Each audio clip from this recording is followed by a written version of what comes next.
wabarakatuh.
Bismillahirrahmanirrahim.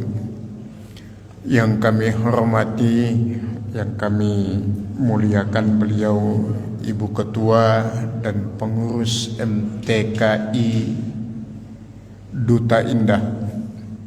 Wabil khusus kepada ummahat, ibu-ibu yang salehah yang sudah meluangkan waktu, meringankan langkah menuju tempat ini, teriring doa dan harapan semoga setiap jejak langkah ummahat menuju tempat ini Allah catatkan sebagai catatan amal saleh dan Allah jadikan sebagai wasilah perantara Allah mengabulkan segala doa dan hajat ibu-ibu sekalian. Alhamdulillah wa bihi nasta'inu ala umurid dunya waddin. Salatu wassalamu ala asyrafil anbiya'i wal mursalin wa ala alihi wa ashabihi wa man tabi'ahu bi ihsanin ila yaumiddin. Amma ba'du fa ya ibadallah usi nafsi wa iyyakunna bi taqwallah wa ta'ati rasulih la'allakunna turhamun. Uhayyikunna jami'an tahiyatan islamiyah. Assalamu alaikum warahmatullahi wabarakatuh.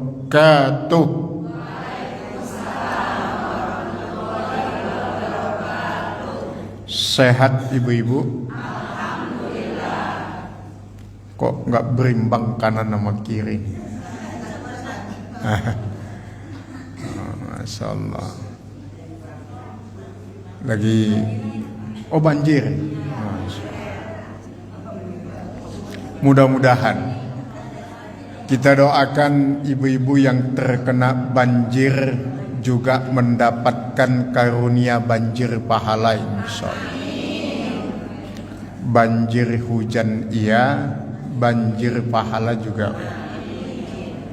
Dan mudah-mudahan ketabahan, kesabaran menjadi penambah amal soleh insyaallah.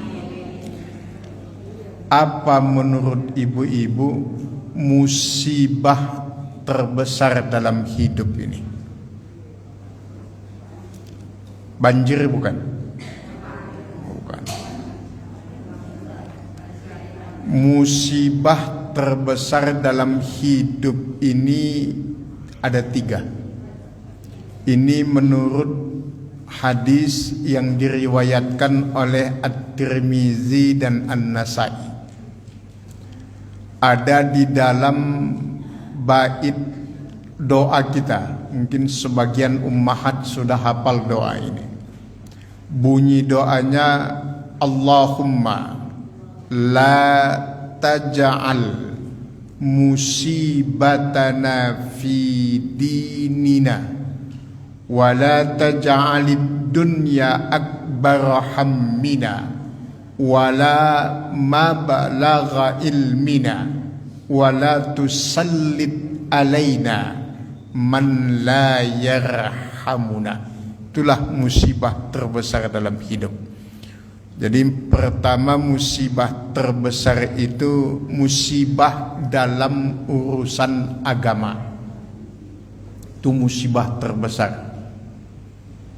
Jadi apapun yang menimpa dalam hidup ini, kalau masih urusan dunia, itu dalam agama kita bukan disebut musibah. Kalau yang ditimpa itu urusan dunia, ditimpa kemalangan, tapi urusan dunia itu bukan musibah. Dalam agama kita kemungkinannya itu hanya dua. Kalau bukan ujian, cobaan. Jadi kalau nanti ibu ditanya apa itu musibah, semua kemalangan yang menimpa urusan akhirat itulah musibah. Kalau urusan dunia itu ujian atau cobaan. Kenapa demikian? Sebab kalau kemalangan itu menimpa urusan dunia, ruginya hanya di dunia. Dan itu bisa segera diperbaiki. Tapi kalau sudah menimpa urusan akhirat, ruginya dunia sampai akhirat dan sulit untuk diperbaiki.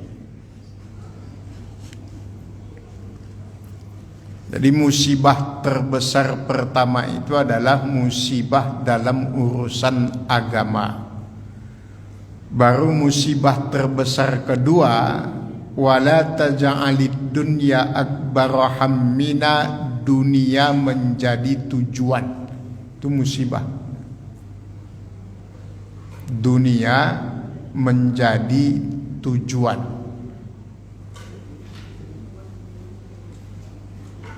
Baru musibah yang ketiga terbesar dalam hidup, dikumpulkan dengan orang-orang yang tidak sayang kepadanya. Allah mengumpulkannya dengan orang-orang yang tidak sayang dengannya. Itu musibah. Maka kita selalu bermohon kepada Allah, semoga kita senantiasa dikumpulkan dengan orang-orang yang sayang kepada kita, di mana saja. Dulu apa pelajaran kita bulan yang lalu? Kan manusia itu hanya dua dalam hidup ini. Dua jenis manusia dalam pergaulan. Pertama, ada jenis manusia yang kemanapun dia pergi membahagiakan orang. Mudah-mudahan kita termasuk yang pertama ini.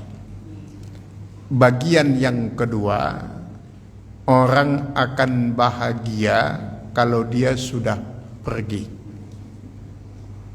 Jadi kalau yang pertama, kemanapun dia pergi, orang bahagia, membahagiakan orang lain. Nah yang kedua, kalau dia sudah pergi, orang baru bahagia. Jangan sampai kita menjadi bagian yang kedua, kita bagian yang pertama insyaallah. Jadi ini sebagai muqaddimah ummahat. Jadi ada 3 musibah terbesar dalam hidup. Pertama, musibah dalam urusan agama. Yang kedua, dunia menjadi tujuan. Dan yang ketiga, dikumpulkan dengan orang yang tidak sayang kepadanya. Itu musibah besar dalam kehidupan. Baik ummahat, menghemat waktu, kita masuk kepada materi kita tentang fikih. Hari ini kita masuk kepada pembahasan tema wudu.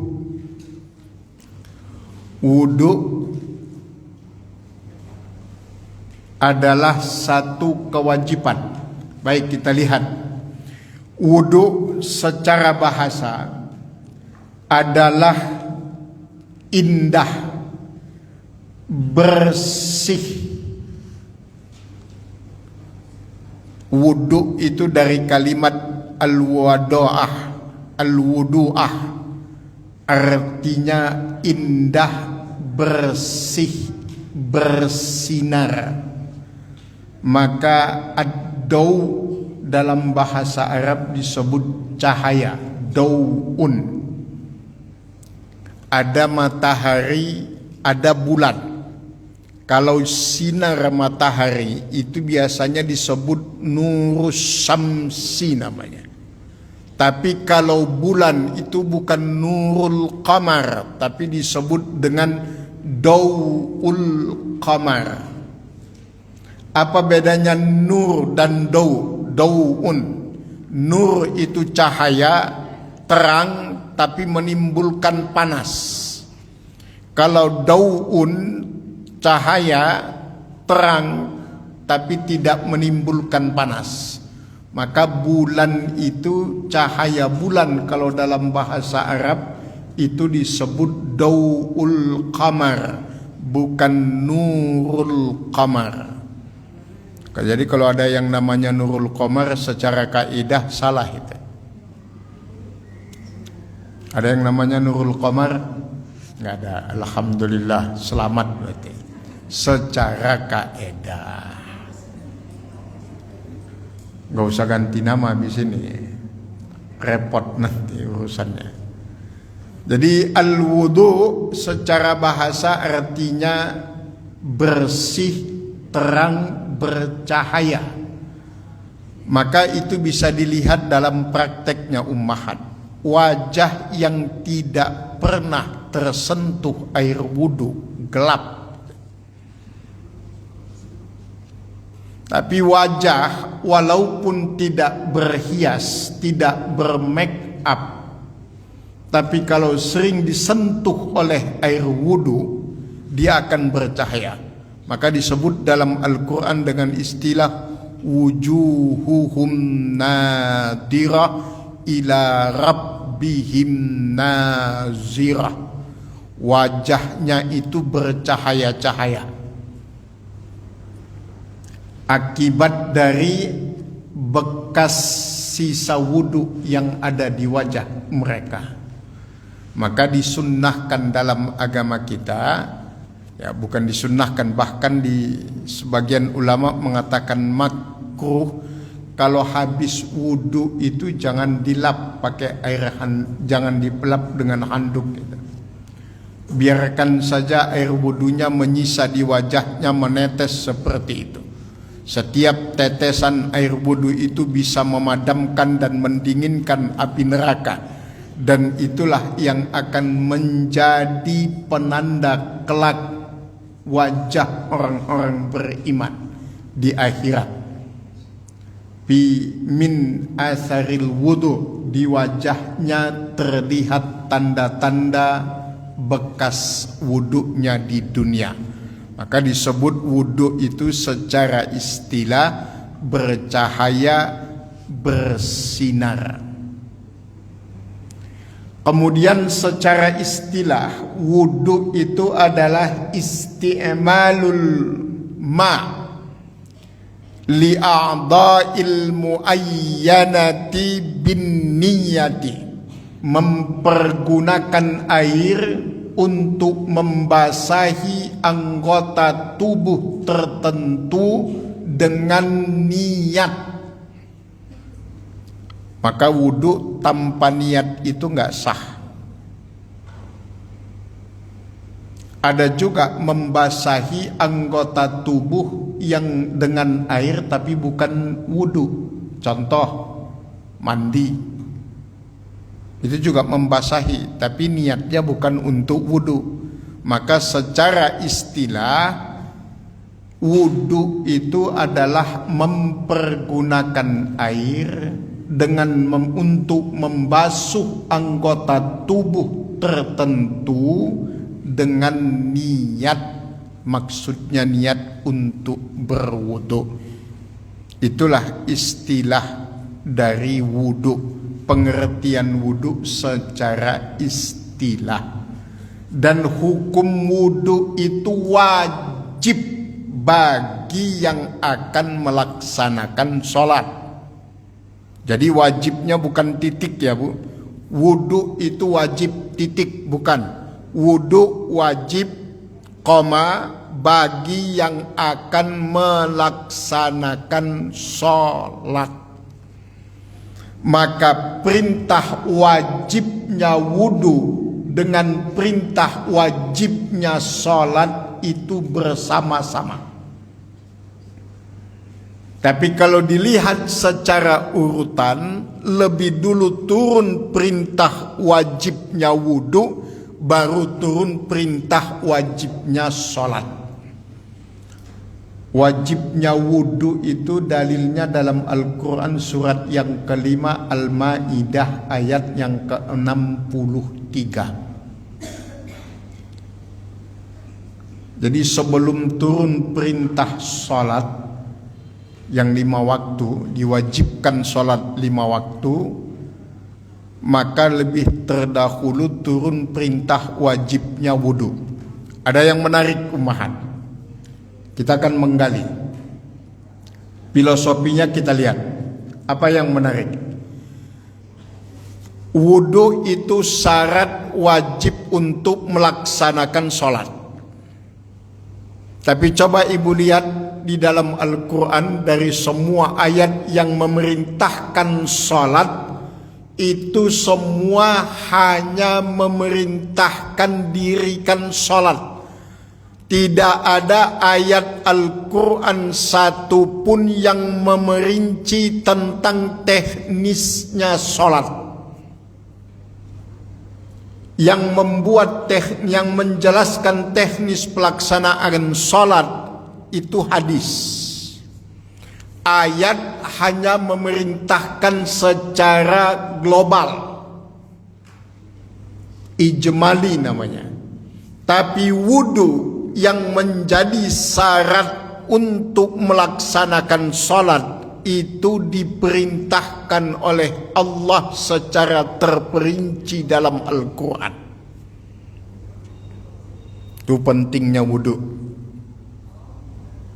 Sholat itu nggak ada terperinci dalam Al-Quran. Paling perintahnya akimis sholat, kemudian disebutkan ada sholat maghrib, sholat subuh, sholat isya, asar disebut, tapi teknis pelaksanaannya itu tidak disebut dalam Al-Quran. Yang menjelaskan terperinci pelaksanaan sholat itu hadis. Tetapi wudu itu diperinci oleh Allah pelaksanaannya dalam Al-Quran, surat Al-Ma'idah ayat 63 itu. Tidak semua syariat dalam Islam itu terperinci di dalam Al-Quran. Salah satu yang terperinci di dalam Al-Quran, detail Allah sebut adalah wudu. Ini menandakan bahwa wudu sangat penting posisinya dalam ajaran agama kita. Maka ummahat yang Allah muliakan, filosofinya itu nanti bisa dilanjutkan dengan melihat dalam Al-Ma'idah ayat 63 itu apa saja yang menjadi rukun wudu. Di situ kata kuncinya. Rukun wudu itu yang pertama wajah, membasuh wajah. Kemudian yang kedua, kedua belah tangan. Yang ketiga mengusap sebagian kepala. Dan yang terakhir membasuh kedua belah kaki sampai mata kaki. Cuma itu rukun wudu. Wajah, kedua belah tangan, kemudian mengusap sebagian kepala, kemudian yang keempat membasuh kedua belah kaki, kanan kiri sampai mata kaki. Cuma 4 rukun wudu. Kalau kita lihat filosofinya, dari 4 anggota wudhu yang menjadi rukun dalam wudhu ini, semua ini menjadi 4 pusat utama sumber segala dosa. Wajah, ada mata, ada hidung, ada mulut. Wah, itu sumber segala dosa itu. Baik laki-laki maupun perempuan. Cuma bedanya bisa dilihat dari cara kalau menangis. Kenapa perempuan itu kalau menangis yang ditutup mulutnya? Dan laki-laki kalau menangis yang ditutup matanya. Karena ini sumber dosa utama. Perempuan itu sumber dosa utamanya mulut. Kalau laki-laki sumber dosa utamanya mata. Makanya kalau perempuan itu nangis,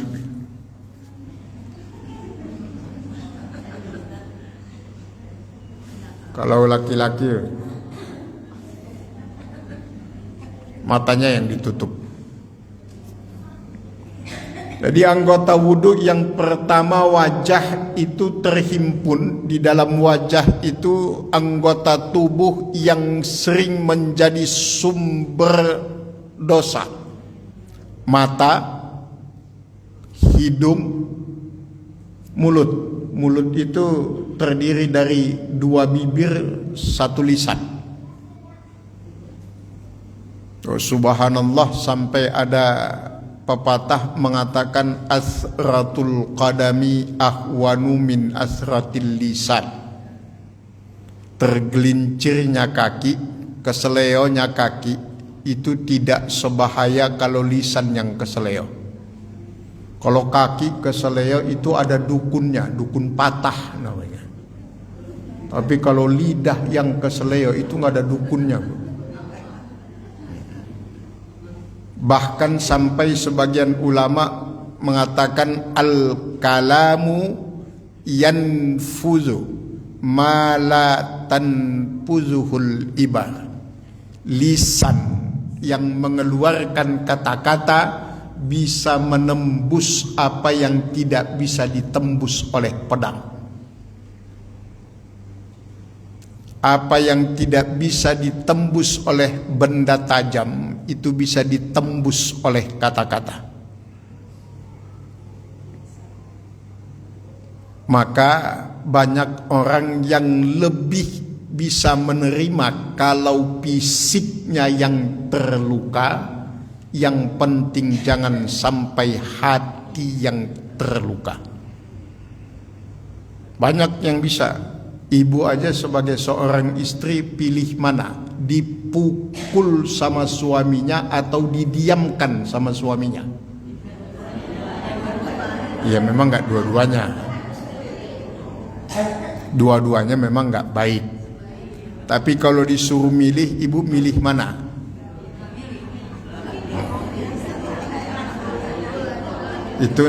Itu namanya cari enak. Memang hidup begitu ya Bu ya. Ngapain nyari susah ya. Tapi kalau kita buat perbandingan, bukan berarti mendoakan, bukan. Ibu lebih senang didiamkan, suaminya diam aja, ditanya mau ngapain diam aja gitu.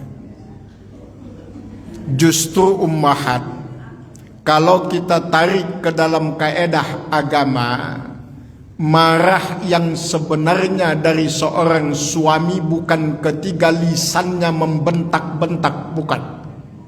Justru kalau dia sudah diam, itulah marah yang sebenarnya. Saya pribadi saya sampaikan kepada istri saya, bersyukurlah kau kalau saya masih ngomel. Hati-hati kalau saya sudah diam. Ada ustadz datang ke sini ceramah, nyampaikan, begitu nyampe di depan duduk diam. Ibu mau ngapain ya? Diam. Ibu dilihatin nih. Bingung kan ibu?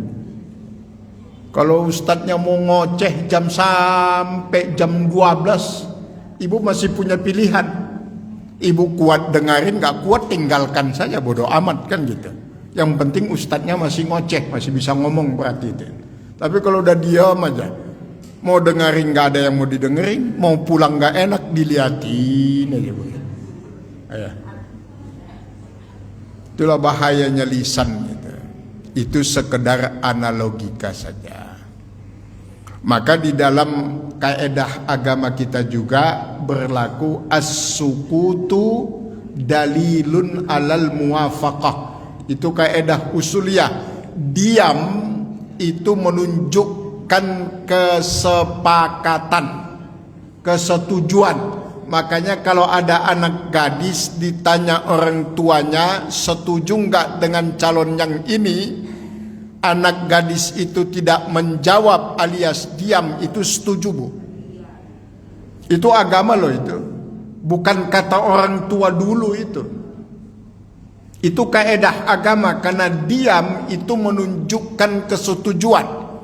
Sama halnya ada maksiat di samping rumah ibu, ibu diamkan, ibu cuekin, itu tandanya ibu sepakat dan setuju dengan kemungkaran itu.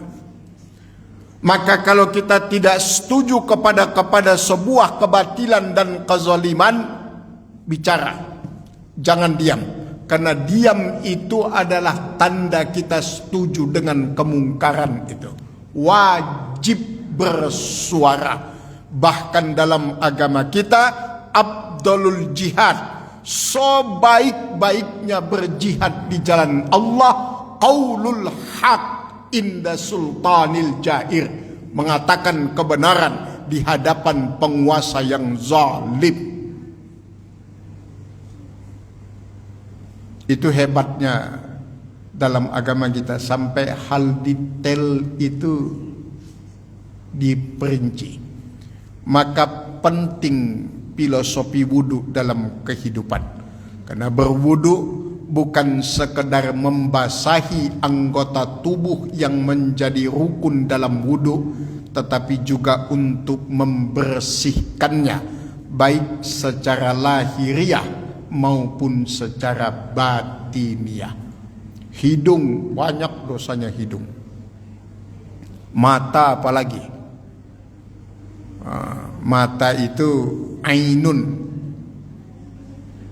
ada nurul ain, cahaya mata, ada mata air, ada air mata.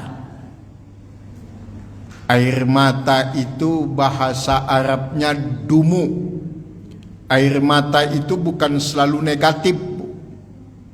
Ada dua jenis air mata yang bisa memadamkan api neraka, dan mata yang mengeluarkan air itu, air mata itu tidak akan tersentuh oleh api neraka. Dalam hadis sahih Nabi mengatakan lan tamassahuman nar, tidak akan bisa disentuh oleh api neraka. Pertama, air mata penyesalan atas segala dosa dan kesalahan, atau disebut dengan istilah air mata taubat. Itu mata yang menangis karena taubat itu tidak akan tersentuh oleh api neraka. Bukan kata ustadz, kata kiai, kata habib, itu kata Rasulullah itu. Maka menangislah di saat kita memohon ampun kepada Allah, sebab air mata itu bisa menyelamatkan kita kelak di akhirat. Bukan air mata buaya. Apalagi air mata karena mengiris bawang merah. Air mata buaya itu gini. Jadi dulu ini kita perluas sedikit, karena kalau teknis fikihnya sebenarnya ibu sudah tahu. Filosofinya kan yang belum kita tahu. Dulu ada namanya ulama Ibrahim bin Adam. Ibrahim bin Adam ini ulama dari keturunan raja, anak orang kaya, anak raja malahan. Awalnya bukan ulama ini, bukan sufi, ulama sufi, ulama tasawuf. Hidup di istana. Suatu malam ketika sedang tidur, mau tidur di atas tempat tidurnya, tiba-tiba dia mendengar ada suara langkah kaki di atap rumahnya. Dibentak sama dia dari bawah. Siapa itu? Ternyata memang ada orang. Dijawab oleh suara itu, orang tersebut, saya tuanku gitu. Apa yang kamu lakukan di atas rumah saya? Dijawab oleh suara itu, saya sedang mencari kambing saya yang hilang. Marah Ibrahim bin Adam. Gila kamu, nyari kambing di atap rumah saya. Oh, suara yang di atas nggak mau kalah galaknya, dia bilang, yang gila bukan saya, tapi Tuan yang gila mencari Allah di dalam istana. Tuan tidak akan pernah menemukan Allah. Dari situlah Ibrahim bin Adam yang dikenal dengan panggilan Abu Ishaq meninggalkan segala kemewahan dan memutuskan menjadi pengembara, menjadi ulama sufi. Beliau mengatakan apa?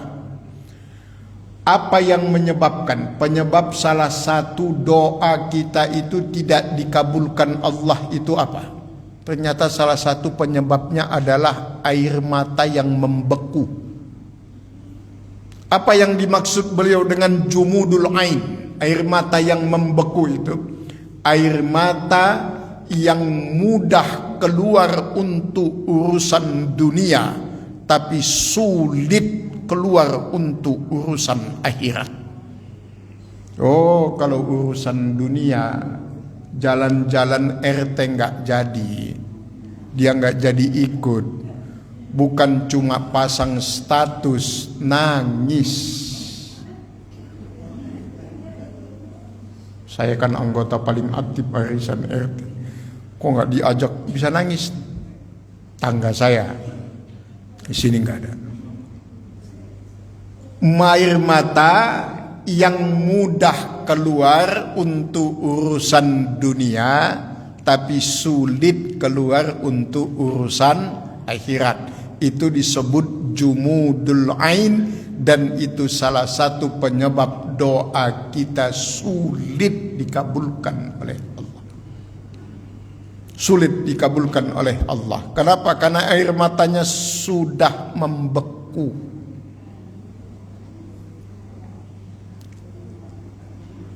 Bukan menangis karena urusan akhirat. Kalau urusan akhirat, jangankan menangis, sedikit menyesal saja tidak. Tapi kalau sudah urusan dunia yang luput, dia menangis. Nah, jadi di dalam wajah itu ada mata, ada hidung, ada lisan yang menjadi anggota wudhu. Maka itulah salah satu filosofi kenapa Allah memerintahkan wudhu dengan membasuh wajah terlebih dahulu. Masih ada lagi anggota wudhu di situ, kening. Itu juga menjadi anggota wudhu. Kemudian yang kedua, rukun yang kedua, membasuh kedua belah tangan dari ujung jari sampai siku. Ibu lihat ayatnya, Fagsilu wujuhakum wa aydiyakum ilal marafiq. Ini juga catatan ummahat. Ayatnya clear mengatakan membasuh kedua belah tangan dari ujung kuku. Ujung kukunya nggak disebut, ujung jari maksudnya, sampai dengan siku, tapi sikunya disebut ilal marafiq. Maka wudu ketika membasuh kedua belah tangan itu yang sah dari ujung jari tangan sampai ke siku, bukan dari siku ke ujung tangan, itu enggak sah. Jelas ummahat? Wudu itu nggak boleh dibasuh dari sini ke sini, itu nggak boleh. Ayat loh ini. Ini bukan hadis, ini ayat Quran. Tapi yang boleh itu membasuh dari ujung jari sampai dengan pertanyaannya, kenapa harus demikian? Karena kalau dibasuh dari siku, itu nanti mulai airnya nggak jelas dari mana. Ada yang bisa di bawah siku, bahkan ada yang melewati siku. Tapi kalau dibasuh dari ujung jari, itu airnya jelas berakhir di ujung siku. Di sini jatuhnya. Nggak ada ibu basuh di sini sampai ke sini, itu nggak ada. Coba aja ibu praktekin ketika wudhu. Berakhirnya airnya itu jelas di siku. Tapi kalau dari siku, awalnya nanti dicucinya dari mana? Ada yang turun dari siku kan ini. Ada yang turun, ada yang mahal kenaikan. Nggak bisa pas di siku itu nggak bisa. Jadi daripada sulit ngukur-ngukur dulu, ini mana sikunya mana? Lebih baik. Ini ayat Quran. Ini kita bicara ayat, bukan bicara selera dan bukan bicara kebiasaan. Ustaz, saya selamanya ini begini Ustaz. Nah, itu kan ibu belum tahu dulu. Sekarang udah tahu, ya sudah tinggal dirubah. Nggak usah disesalin. Apalagi sampai menghakimi diri, berarti wudhu saya selama ini nggak sah Ustaz. Itu putus asa namanya. Bukan begitu cara orang ngaji gitu. Cara ngaji itu, kalau dulu belum tahu, sekarang sudah tahu, dirubah. Terus yang dulu gimana Ustadz? Semua kekeliruan yang dilakukan atas dasar tanpa pengetahuan, itu dimaafkan oleh Allah. Kata Ustadz, bukan. Kata Allah dalam Quran, Innallaha yaghfiruz dzunuba bijahalatin. Semua kesalahan yang dilakukan tanpa pengetahuan atau karena ketidaktahuan itu diampunkan oleh Allah. Yang mengundang murka itu sudah tahu salah dikerjakan, itu yang mengundang murka Allah. Nah, jadi ummahat nggak usah, waduh saya salah nih Ustadz selama ini, gimana dong Ustadz? Nggak ada cerita salah.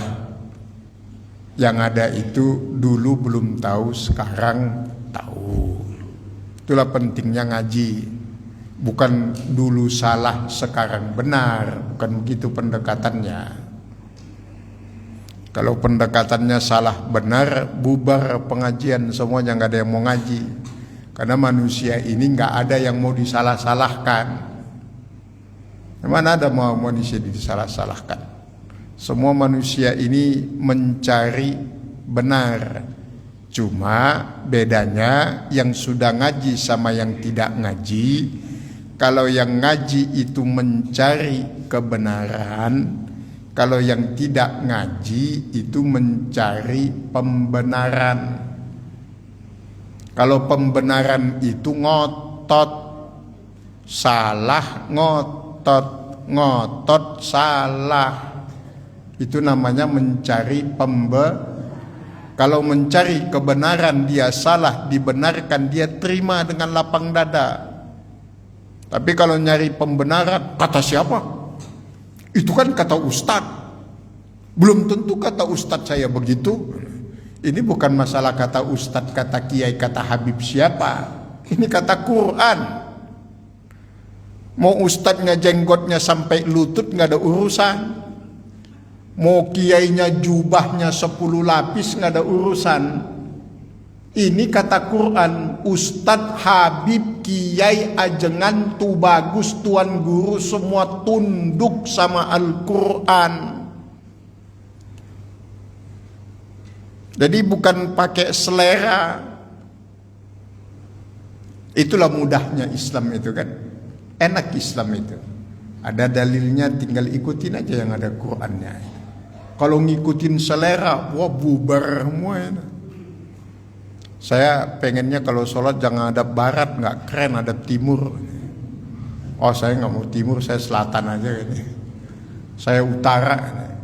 Wah macam-macam itu. Jadi ummahat yang Allah muliakan itu, maka disebut ilal marafiq. Baru yang ketiga rukunnya itu wamsahu biruusikum. Wamsahu biruusikum. Nah ini nanti baru banyak pendapat ulama di sini. Nanti akan kita perinci. Husaplah, hapuslah sebagian kepala. Nanti yang menjadi permasalahan bukan masalah, menjadi titik perbedaan pendapat itu pada huruf ba, pada kata biruusikum. Biruusikum itu sebagian kepala. Maka nanti macam-macam tafsirnya. Ada yang mengatakan sebagian kepala itu hanya pada tempat tumbuhnya rambut. Nih di sini nih Bu. Ada lagi nanti yang menafsirkan sebagian kepala itu sampai tengah. Ada lagi yang menafsirkan sampai ke belakang. Ada lagi yang menafsirkan kepalanya dibenamkan ke dalam bak. Itu tafsir orang yang lagi puasa itu. Itu tafsir Ramadan namanya itu. Dia segar kepalanya.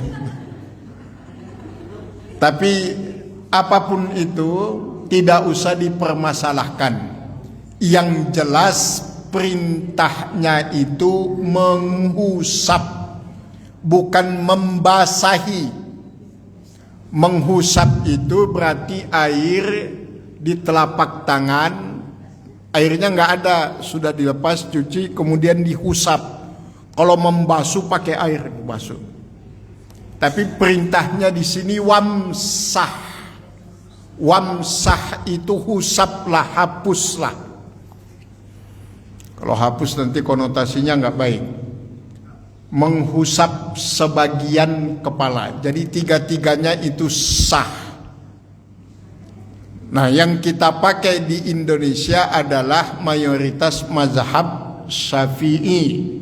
Sebagian kepala, kalau dalam mazhab Syafi'i itu hanya pertama pada tumbuhnya rambut. Nah, tapi jangan kayak poco-poco juga. Wudhunya kan ada yang kayak wudhu kayak joget poco-poco.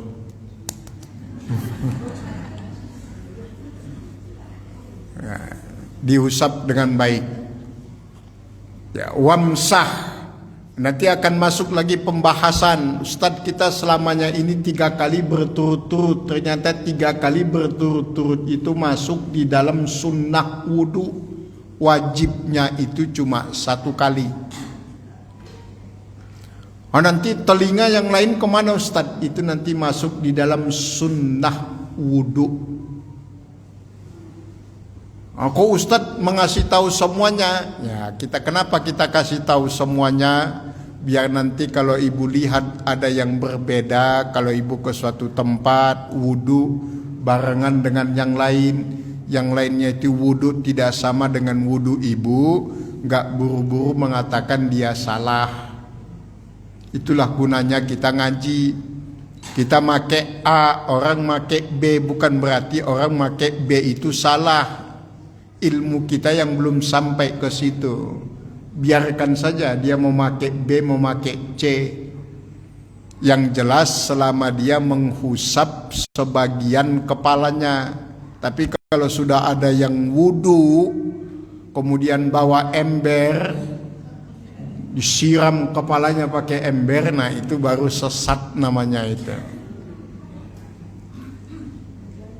Sekarang kan kenapa masyarakat kita itu ribut aja urusan-urusan yang gak penting-penting itu? Karena pengetahuannya terbatas. ketika melihat yang beda, dia tidak tahu kalau itu juga ada pendapat ulama begitu. Ulama mazhab itu banyak, Bu. Bukan cuma puluhan, ratusan, ribuan. Cuma yang dipakai, yang dalam arti dipakai mu'tabar, yang sudah diketahui secara umum, disebut dengan al-mazahib al-arba'ah, yaitu pertama paling tua namanya mazhab Maliki, Hanafi, Syafi'i, baru yang paling muda namanya Hambali. Nah, kita mayoritas make Syafi'i. Jadi kalau masih ada yang make Hanafi, Maliki, Hambali, itu juga ahlus sunnah wal jamaah, sah. Jadi kalau nanti lihat yang beda-beda wudunya, ndak usah langsung kita serta-merta, ibu itu wudunya aneh ya. Tapi nanti ibu bedakan, dalam agama kita ada dua istilah, ada namanya manhaj, ada namanya mazhab. Ini beda.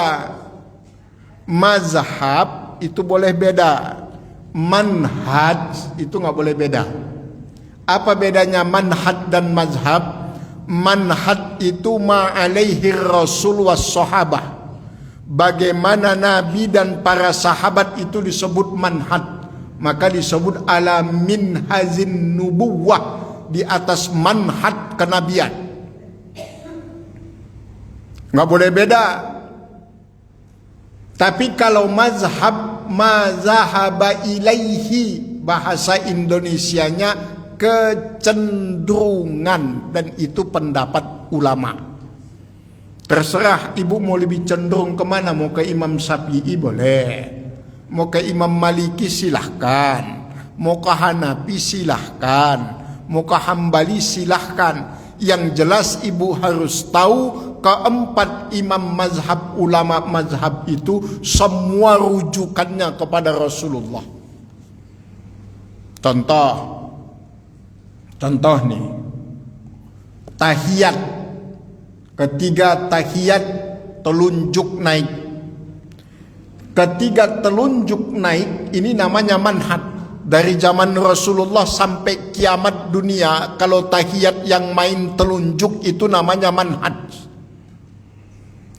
Nah, ketiga telunjuk itu bergerak, ada yang dari awal sudah tegak, dari at-tahiyatul mubarakatus sholawatut thayyibatulillah, sudah tegak.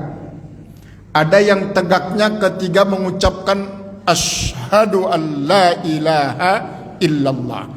Ada lagi nanti telunjuknya yang bergerak-gerak dari awal, dan itu bergeraknya setiap mengucapkan kalimat Allah, at-tahiyatul mubarakatus sholawatut thayyibatulillah, bergerak dia. Makanya ada yang begini-gini, ibu lihat. Nah, yang begini, yang langsung tegak, yang begini-begini, itu namanya mazhab. Telunjuknya itu namanya manhaj. Nggak boleh beda, wajib telunjuk. Nggak boleh diganti, pakai jempol boleh Ustaz, nggak boleh. Pakai kelingking Ustaz, nggak boleh. Telunjuk saya sakit, ya udah nggak usah main telunjuk, nggak usah mainin yang lain. Cadangan Ustaz, cadangan pakai jempol, nggak usah pakai cadangan. Diam aja udah tangannya kalau telunjuknya sakit. Nggak boleh diganti, Bu, itu manhaj namanya. Tapi kalau teknisnya itu namanya mazhab namanya. Sama dengan wudhu nih, nanti akan banyak perbedaan. Membasuh wajah itu nanti banyak pendapat ulama. Bulan depan saya bawakan bukunya, namanya Bidayatul Mujtahid wa Nihayatul Muqtasid. Ada 14 pendapat tentang membasuh wajah ketika saat wudhu. Pusingkan kita bacanya.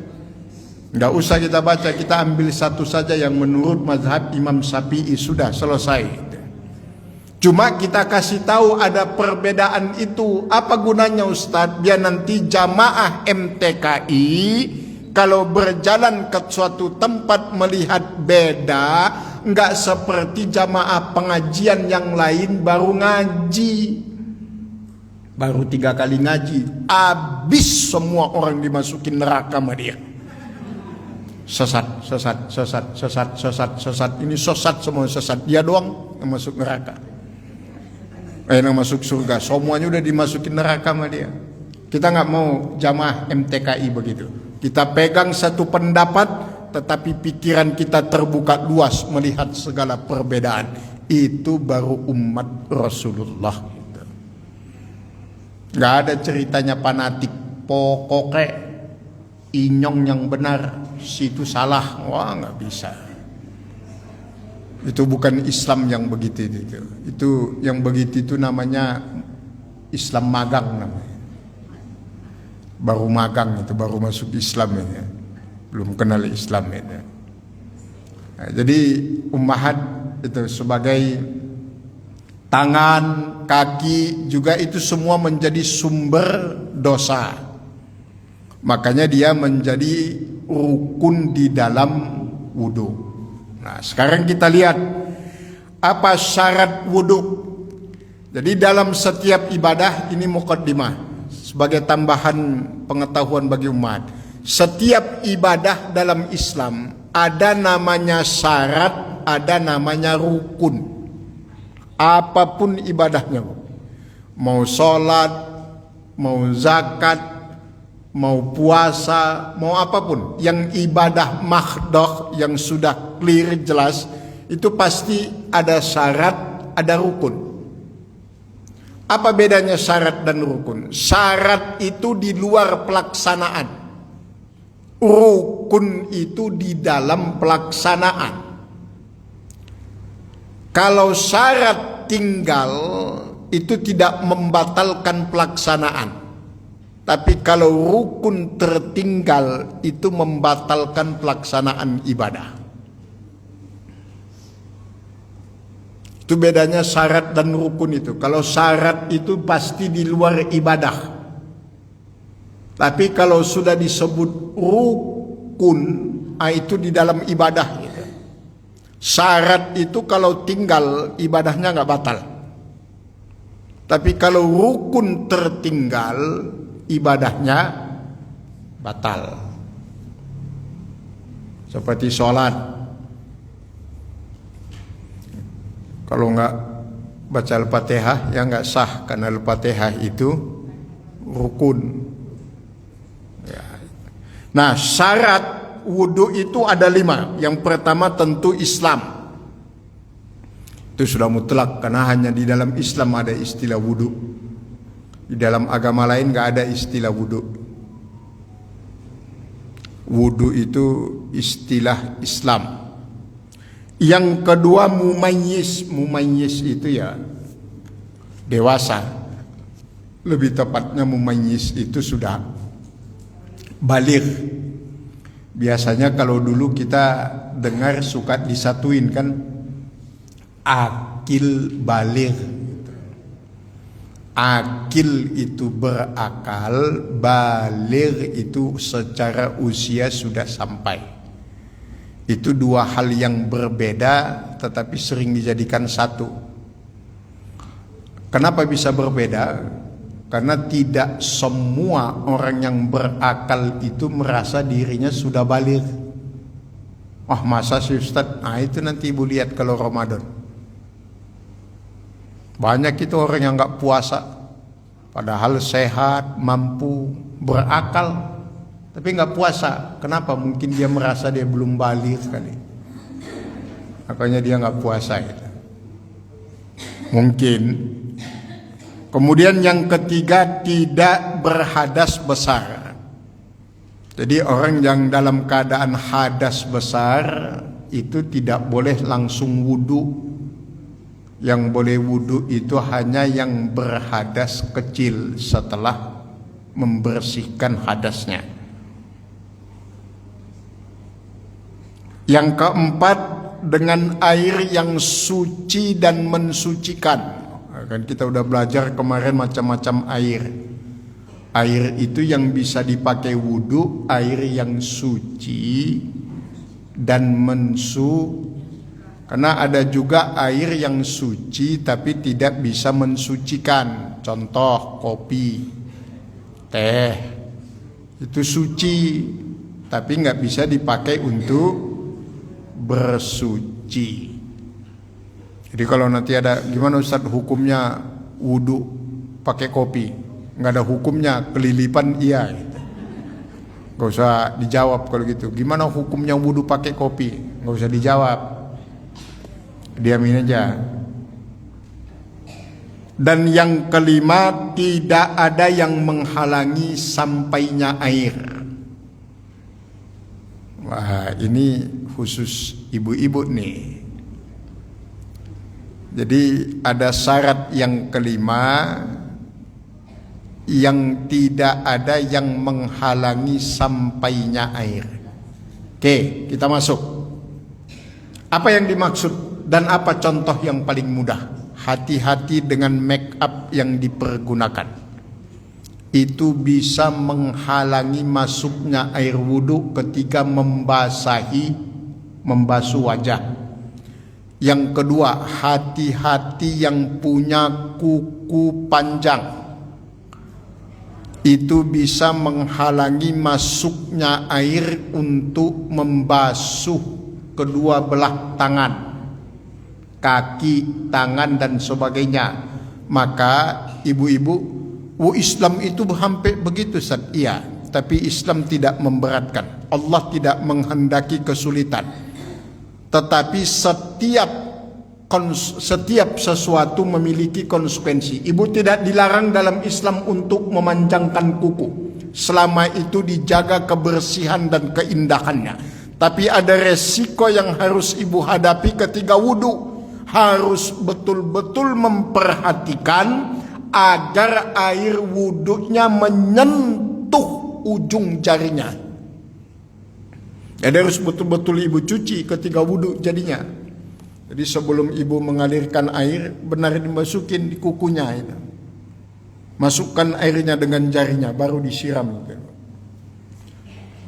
Jangan kita berpikir, oh berarti nggak boleh dong kita punya kuku. Nggak ada dilarang dalam Islam begitu. Nggak boleh pakai make up Ustaz. Nggak ada dilarang. Yang dilarang itu bermake up berlebih-lebihan, itu yang nggak boleh. Silahkan ibu memakai make up, tetapi ada resiko tambahan yang ibu hadapi ketika akan melaksanakan wudhu. Jangan sampai make up itu menghalangi sampainya air kepada anggota wudhu. Nah, kalau semua itu disimpulkan dalam satu kata, itulah yang disebut dengan sederhana. Sederhana itu indah dan memudahkan. Bagaimana contoh yang sederhana Ustaz? Nah, ya kayak ibu-ibu ini bermake up, menjaga penampilan, tapi enggak berlebihan. Ya paling bedaknya satu lapis, lipstiknya satu lapis. Wah, kalau ibu-ibu di Konoha, Masya Allah, itu bedaknya 7 lapis. Belum lagi sulaman alisnya itu, Masya Allah. Sampai ada alis menantang awan, cetar membahana. Nggak ada, kita bukan rempong dengan urusan yang begitu. Tapi hati-hati, itu bisa menghalangi masuknya air wudhu. Syarat sahnya wudhu, tidak ada yang menghalangi masuknya air wudhu itu, menyentuh anggota wudhu, termasuk di dalamnya itu make up dan segala-galanya itu. Oh, bukan yang dimaksud topeng Ustadz. Nggak mungkin lah ada orang pakai topeng, pakai helm, kemudian wudhu nggak dicopot. Nah, itu lebay itu namanya. Makanya berpenampilan sederhana itu yang paling mudah. Mudah, murah. Wajah akan bercahaya, tidak perlu facial. Wudhu aja diseringin itu bercahaya. Seperti ibu-ibu ini rata-rata nggak punya duit semua ini, makanya pada. Tapi wajahnya cerah-cerah semua. Beda tuh yang di luaran sana itu, duitnya tebal-tebal banyak-banyak tapi mukanya tekuk aja udah kayak akhir bulan. Ini subhanallah, segar-segar. Segar dalam artian semangat, nggak ada yang sedih-sedih di sini. Yang tua saja nggak kelihatan tua. Senior. Tuh beda. Tua sama senior itu beda. Kalau tua itu takdir. Kalau senior itu pilihan. Tua itu takdir. Ibu mau apa nggak mau, kalau udah saatnya tua ya tua aja. Nggak mau pakai anti aging mau gimana pun ya tetap aja kelihatan tuanya. Badan itu nggak, tubuh itu nggak bisa berbohong gitu. Nah, tapi kalau senior bahasa lainnya namanya dewasa. Itu kan pilihan. Buktinya ada orang tua yang tidak pantas dituakan, ada orang tua yang tidak pantas dituakan. Apa orang tua nggak pantas dituakan? Orang tua yang nggak bisa jadi contoh. Jadi nggak tua-tua, umurnya tua tapi kelakuannya nggak tua-tua gitu. Namanya tua-tua keladi namanya. Tapi makin jadinya bukan yang positif, malah negatif, nauzubillah. Nah ini kalau yang ngaji ini orang tua yang pantas dituakan. Artinya dituakan itu dijadikan contoh dan teladan. Ya selama masih mau taat dan patuh kepada agama kan contoh gitu. Oh jangan ibu, oh semuanya juga begitu Ustaz. Enggak. Aku sok tahu Ustaz. Ya buktikannya mudah aja. Banyakan yang ngaji apa yang enggak ngaji? Banyakan yang enggak ngaji berarti kan enggak semuanya begitu. Ya alhamdulillah ibu terpilih. Alhamdulillah. Biarin aja diomongin orang enggak gaul enggak apa-apa. Kita nanti jadi nenek-nenek kakek-kakek gaul di akhirat aja. Dunia ini apa gunanya? Udah bukan waktunya lagi. Jadi itu syarat untuk wudu. Yang pertama tadi Islam, kemudian mumayyiz.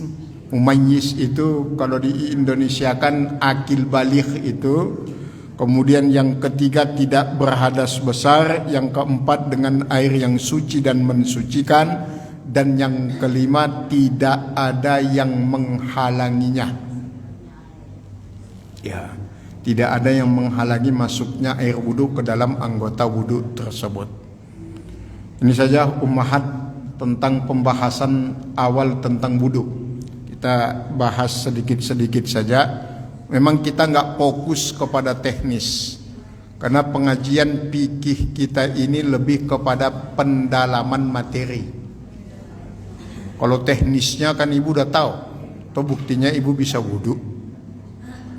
Kalau nggak tahu kan berarti kalau diajarkan secara detail gitu terperinci teknis, itu khusus jamaah yang mu'allab namanya, yang baru masuk Islam. Loh ibu udah senior semua ini. Nah, yang kita fokuskan itu adalah kepada pendalaman makna, pendalaman pemahaman, atau lebih tepatnya hikmah di balik setiap perintah. Kenapa diperintahkan wudu, kenapa harus mencuci wajah, kenapa tangan, kenapa kaki, dan seterusnya. Baik ummahat yang Allah muliakan, sudah pukul 10, masih ada waktu. Sebelum kita tutup dengan doa, silakan ummahat yang ingin bertanya. Silakan Umi. Oh ya. Waalaikumsalam. Saya mau tanya, seandainya kita lagi sholat, terus udah 3 rakaat gitu kan, terus kita kepingin buang angin gitu kan, terus kita tahan itu boleh apa enggak Ustaz? Itu aja. Itu sebagai ganjaran. Terima kasih Ustaz.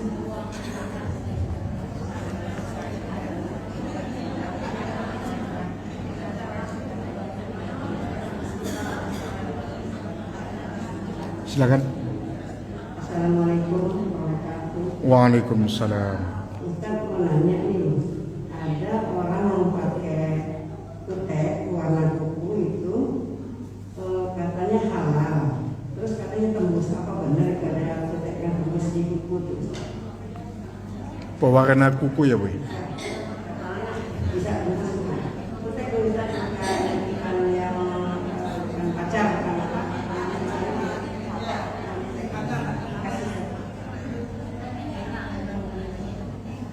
Silakan, siap. Ada lagi? Ummahat, silakan. Umi Irman. Assalamualaikum. Kami ini kan kadang-kadang ada undangan itu kan jam 7 ya. Terus kalau kita berangkat dari rumah itu sudah wudhu atau mandi, tapi kita langsung pakai bedak. Sampai di sana kita langsung sholat. Apakah boleh, Pak Ustaz? Bagaimana? Dari Kita rumah? dari rumah sudah wudhu, terus kita langsung pakai bedak. Ah, Nah, sampai di sana kebetulan pas maghrib kita langsung sholat, boleh nggak Pak? oh. Ya, silakan.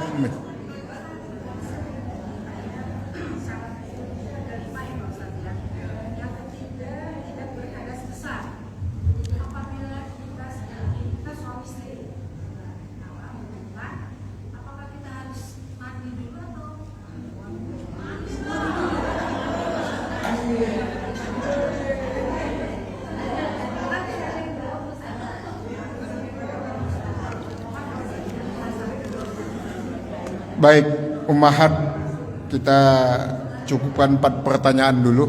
Nanti kalau masih ada waktu kita lanjutkan. Kita mulai dari yang keempat biar nggak kelupaan tentang pertanyaan beliau tentang hadas besar.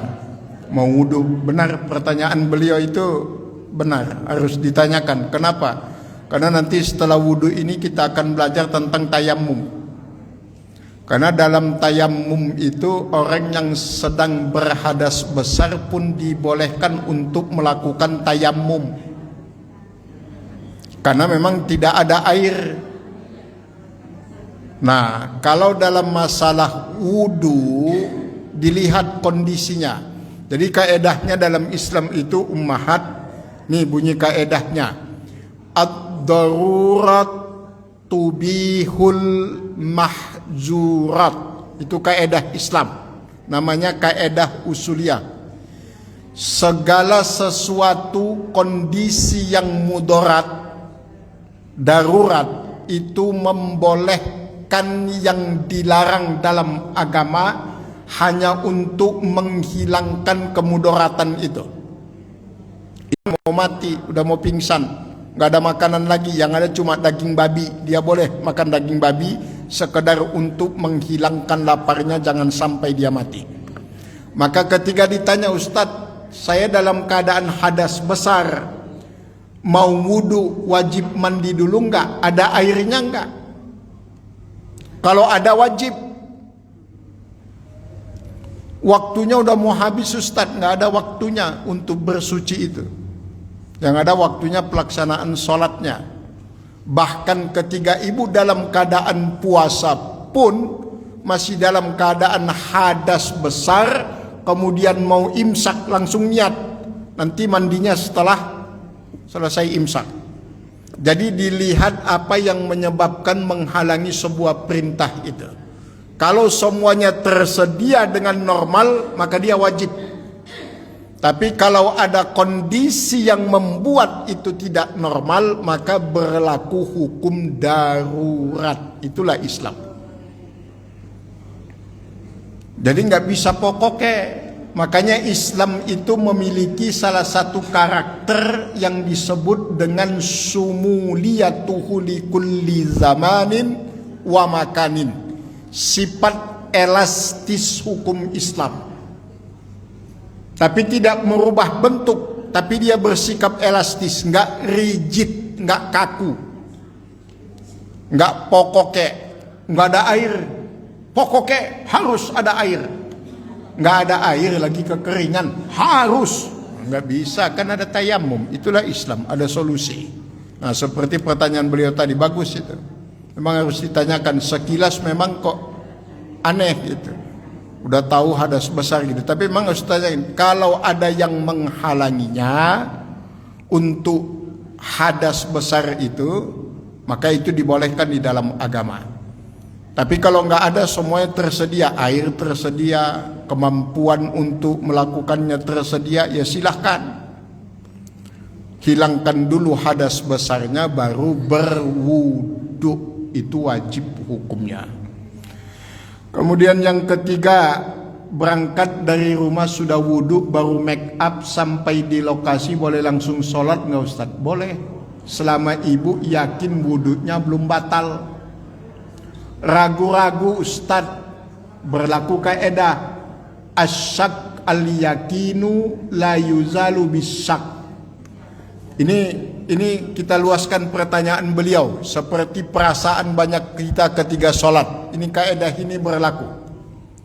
Kadang-kadang kita lagi sholat, awalnya khusyuk tadi, udah mau selesai sholat isya, ya udah 4 apa 3 ya? 3 apa 4 gitu. Sama kondisinya, batal apa enggak ya? Nah, ketika ibu dalam kondisi ragu begitu, ibu paling kuat yakinnya apa? Kalau enggak batal, sholat aja. Atau tadi sholat, wah saya udah 4 rakaat, berhenti, begitu salam, astagfirullah, 3 rakaat, ibu nggak perlu mengulangi. Karena di dalam agama kita al-yakinu la yuzalu bisyak, keyakinan itu tidak bisa dihilangkan oleh keraguan-raguan. Ya Allah, kok masih 3, ditambah lagi 1 lagi jadi 4. Begitu salam baru ingat udah 5 rakaat dia sholat. Sah, itu sah. Makanya dilihat ketika ibu sampai kepada keraguan itu, apa yang paling kuat dalam hati ibu? Sama seperti ibu tadi wudu, yang paling kuat apa? Oh belum batal, ya sudah sholat bismillah. Tapi kalau ya Allah udah batal, ya sudah wudu lagi wajib. Jadi itu masalah keyakinan. Karena wajar manusia itu ya diombang-ambing, namanya keimanan, naik turun. Gak bisa semua stabil terus, itu gak bisa.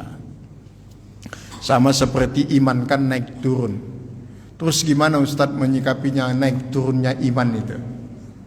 Nah, kalau iman ibu lagi naik, semua yang sunnah-sunnah itu kerjakan.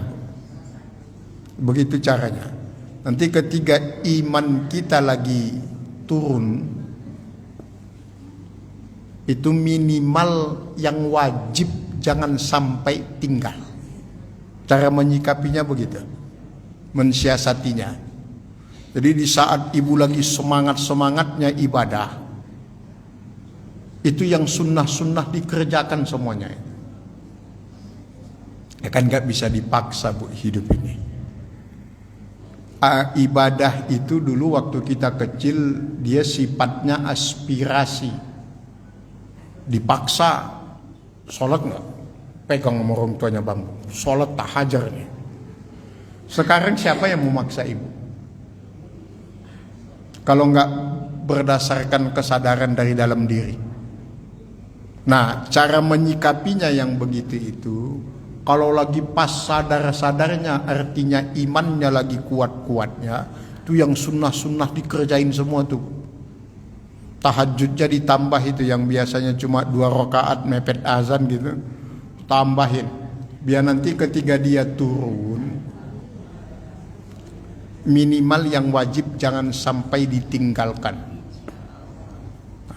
Nah, cara mengenalinya, iman itu bertambah dengan ketaatan, biasanya berkurang dengan maksiat gitu. Nah, itu masalah keimanan. Sama seperti yang keempat tentang pewarna kuku tadi. Selama barang yang dipergunakan untuk mewarnai kuku itu tidak tercampur dengan barang yang diharamkan dalam agama, sah, boleh, halal. Tapi setiap keputusan, setiap tindakan yang kita ambil dalam kehidupan ini memiliki konsekuensi, termasuk dalam urusan agama. Saya mau pakai ini pewarna kuku yang tebal, halal, nggak ada campuran yang haram di situ. Tapi ketika ibu akan berwudu, pastikan itu tersentuh oleh air wudu. Resikonya di situ. Makanya di dalam Islam setiap tasarruful imam itu setiap sikap, kebijakan, tindakan yang diambil oleh orang yang sudah mukallaf. Mukallaf itu yang telah dibebani syariat, sudah akil, sudah baligh, maka dia wajib mempertimbangkan setiap resiko yang akan dihadapi. Mudahnya begini, kalau berani membangun rumah di pinggir kali, kalau banjir itu resiko. Jangan nyalahkan siapapun.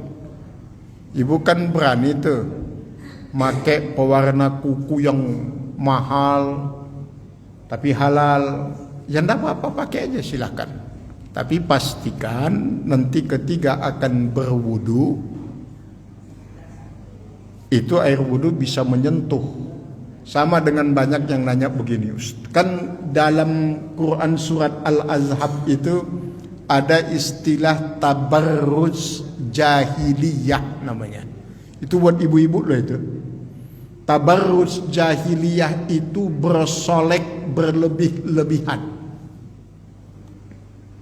Keluar rumah mempercantik diri berlebih-lebihan. Sampai ada jamaah yang nyeletuk begini, berarti Islam itu nggak membolehkan Ustadz. Bukan nggak membolehkan ibu menghias diri, tapi yang diajarkan oleh Islam konsekuensinya. Konsekuensinya apa?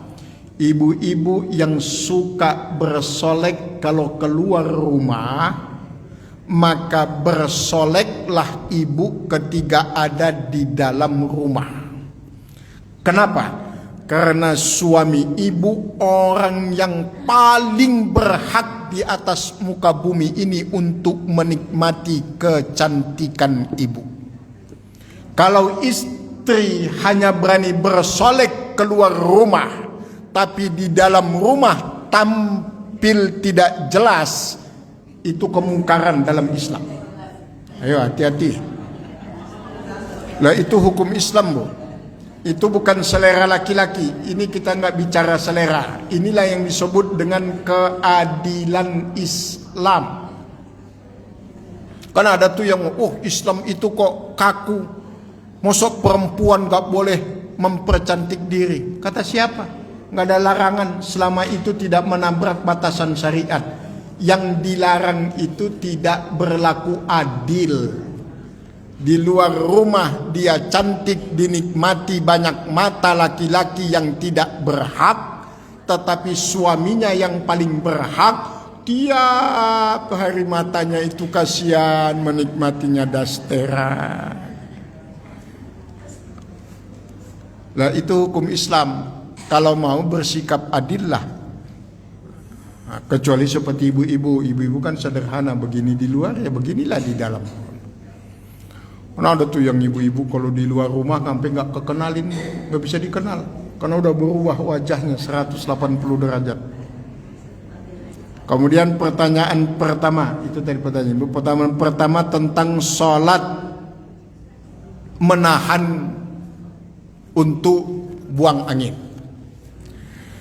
Kalau dulu waktu ibu masih muda masih boleh, karena masih sehat. Ibu nahan 2 jam juga kuat insya Allah. Tapi kalau sekarang faktor usia ditahan, itu nanti perut bisa jadi kembung. Jadi lepas saja, wudhu lagi, sholat lagi. Atau sebelum sholat pastikan semuanya sudah aman.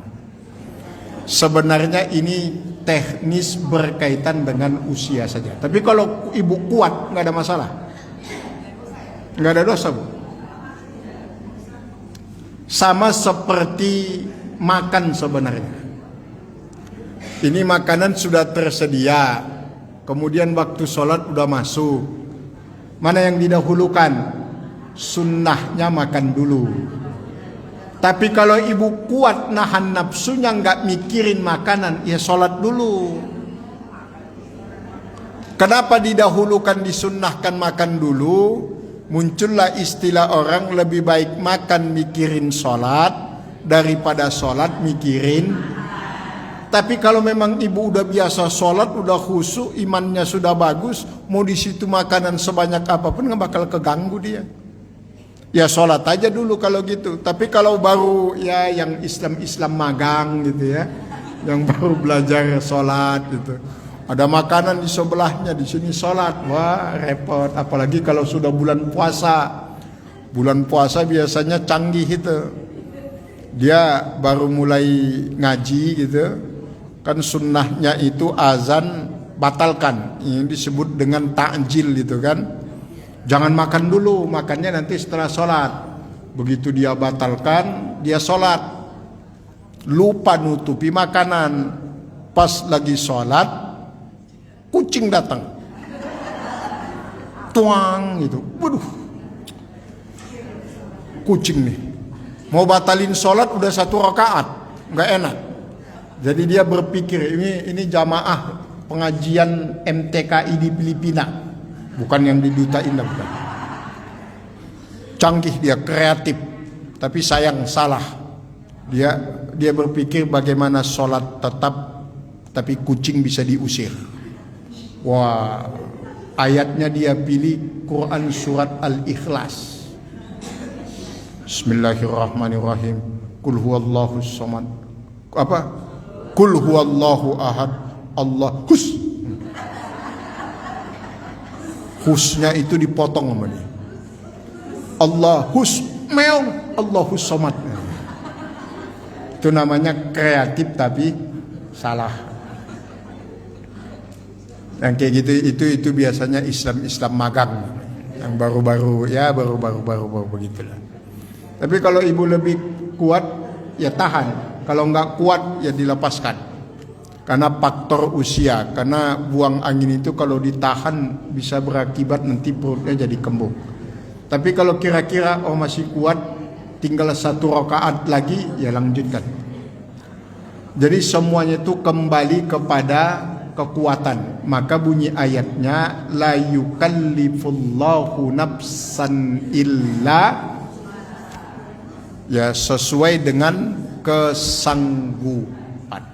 Kalau kuat tahan, yang penting jangan nahan napas saja. Cuma jangan juga ditahan kemudian begitu selesai sholat dilepas, repot. Dah, ada 5 menit lagi tuh Bu. Ada yang mau nanya lagi? Terakhir, ya silakan Bu, penutup biar pas 5. Kedengaran nggak Bu? 10:30 kita pulang.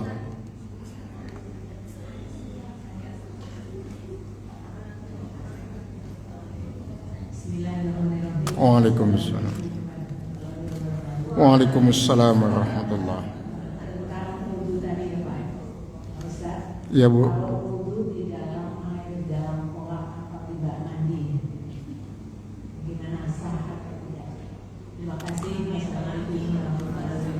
Waalaikumsalam.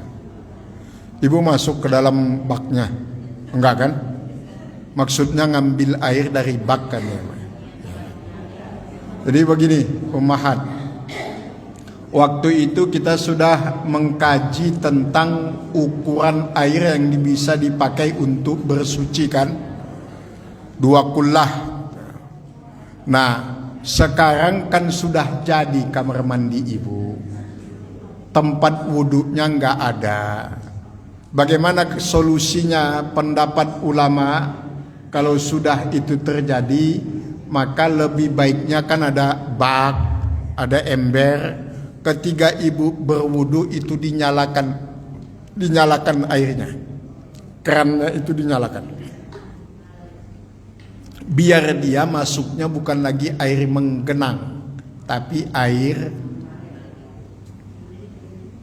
Itu sama saja ibu berwudu pakai keran.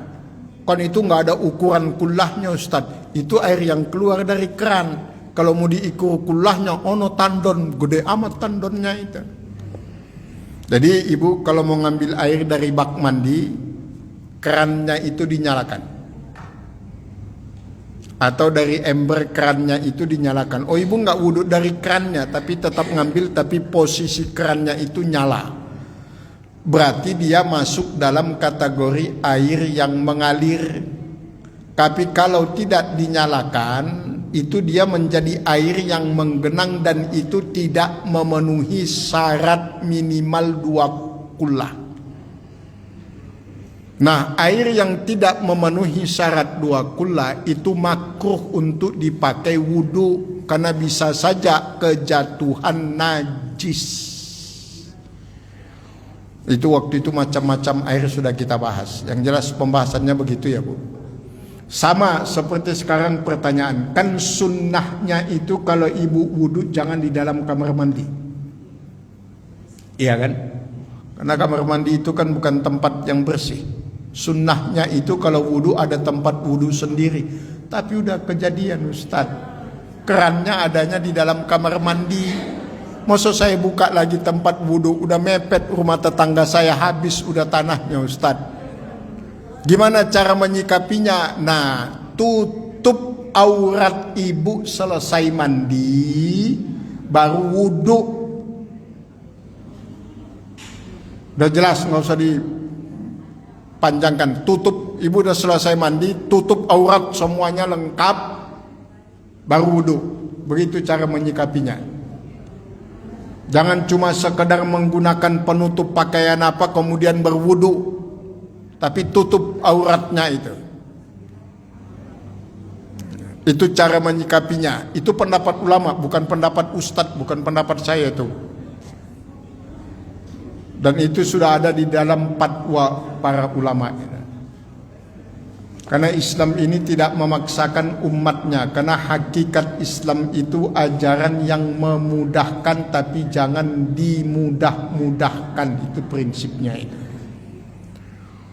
Kalau harus punya tempat wudhu lagi, bangun lagi, ya kalau masih ada tanahnya, ada dananya. Kalau nggak ada kan repot. Ibu kok nggak sholat nggak bisa wudhu. Bukannya ada banyak air di rumah ibu, nggak bisa. Kata ustadznya, kerannya nggak boleh dalam kamar mandi. Kalau dalam kamar mandi nggak boleh wudhu, nggak sah. Jadi saya nggak usah wudhu, berarti nggak usah sholat. Biarin ustadznya masuk neraka. Bubarlah pengajian kita, ngapain begitu? Ya, gitu ya Bu ya. Dah. Kita tutup dengan doa. Bismillahirrahmanirrahim. Oh, apa itu? Ini apa Bu? Ustaz, tolong doakan juga opung yang suka ketemu Oh, Ustaz. iya. Opung Harahap. Iya, siap ya. Samina Harahap namanya. Nah, ini ada putranya Ibu Sumono. Kita didoakan juga ya Ustaz. Ini anak beliau. Oh, siap. Siapa Bu? Umi? Ibu? Ada yang mau nanya? Silakan. Sebelum ada sendal yang terbang, pokoknya terus saja kita ngaji. Waalaikumsalam. Pak, tadi kan kata Bapak habis wudhu itu ambil wudhu harus dengan pakaian lengkap. Lengkapnya kalau kami itu suka pakai handuk aja terlihatnya besar itu boleh nggak? Nggak boleh Bu. Nggak boleh. Nggak boleh Pak.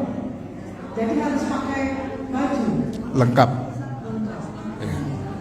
Karena alasannya nanti Ibu kalau ditanya, kok bisa begitu Bu? Nanti umpamanya ada yang nanya, cucu, anak apa. Karena wudhu itu ibadah. Wudhu itu ibadah. Sama seperti sholat, baca Quran. Berarti yang namanya ibadah wajib nutup aurat. Nah gitu jawabnya nanti ya Bu. Itu kan belum nutup aurat namanya Bu. Nah, makasih. Betul. Ya baru wudhu. Siap. Sama-sama. Baik ummahat yang Allah muliakan, mari sama-sama kita berdoa. Ini ada jamaah kita, wafat beliau telah mendahului kita.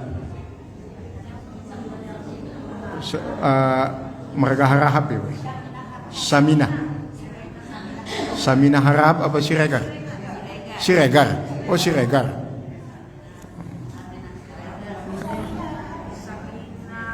Ada Ibu Saminah almarhumah Ibu Saminah Siregar yang telah mendahului kita, binti Abdul Ghani Abdul Hakim Siregar. Kita doakan beliau semoga beliau husnul khatimah. Semoga iman Islamnya Allah terima, diampunkan dan dimaafkan segala dosa dan kesalahan selama hidup beliau, dan semoga keluarga yang ditinggalkan Allah berikan pahala atas kesabaran dan ketabahannya, dan semoga Allah tempatkan beliau di tempat yang terbaik di sisinya. Yang kedua, kita doakan anak dari saudari kita, ibu, anak dari Ibu Sungkono yang bernama Arif Tri Harjuno bin Sungkono. Saat ini sedang dirawat di ICU Rumah Sakit Hermina Bekasi. Kita mohonkan kepada Allah dari tempat yang baik pada waktu yang baik ini, dengan niat yang tulus ikhlas sesama umat Rasulullah, sesama saudara satu pengajian, satu komplek. Kita doakan semoga Allah mengangkat sakit dari putra beliau. Allah kembalikan kesehatannya lahir dan batin. Allah segera mengangkat penyakit lahir dan batinnya. Dan mudah-mudahan juga Allah dengan wasilah mendoakan ini, Allah juga karuniakan kepada anak, suami, cucu, ibu-ibu sekalian, keluarga ibu-ibu dimanapun, kapanpun yang sedang sakit, semoga Allah angkat penyakitnya, Allah kembalikan kesehatannya lahir dan batin. Sama-sama kita bermunajat kepada Allah, semoga dengan amal soleh yang kita lakukan pagi ini, berhadir di pengajian ini, Allah turunkan rahmat dan ampunannya kepada kita semua.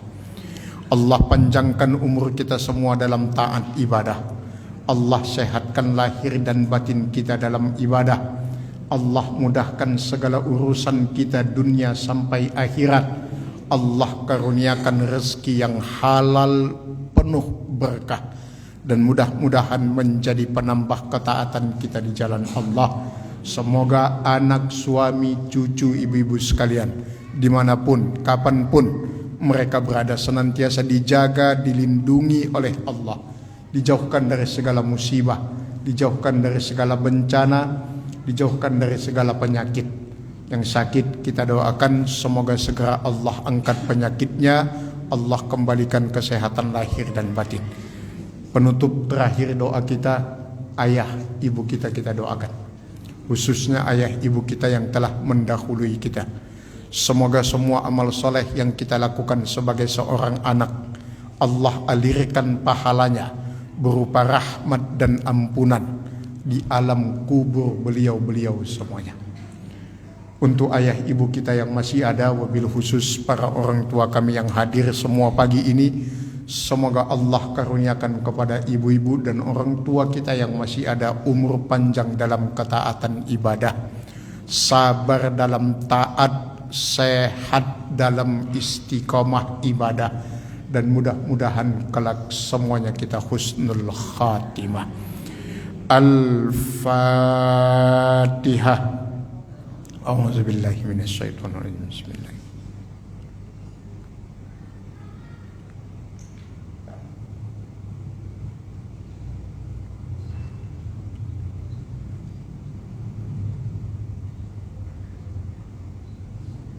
Allahumma bihaqqil Fatihah wa bimaziyatil Fatihah wa bikaramatil Fatihah an tu'amilana ya Allah mu'amalata ahlal khair wa an taqdi jami'a hajatina wa tuballighu maqasidana ya farijal ham wa ya kashifal gham ya man li abdihi yaghfir wa yarham walhamdulillahi rabbil alamin.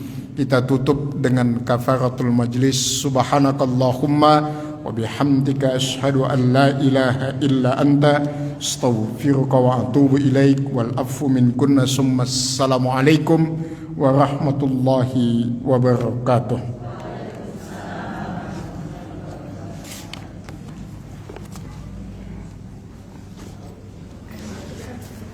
Oh iya, makasih. Kemana beliau? Lagi ada urusan keluarga. Oh, Salam juga buat Ustaz. siap siap. Makasih Om. Iya, makasih.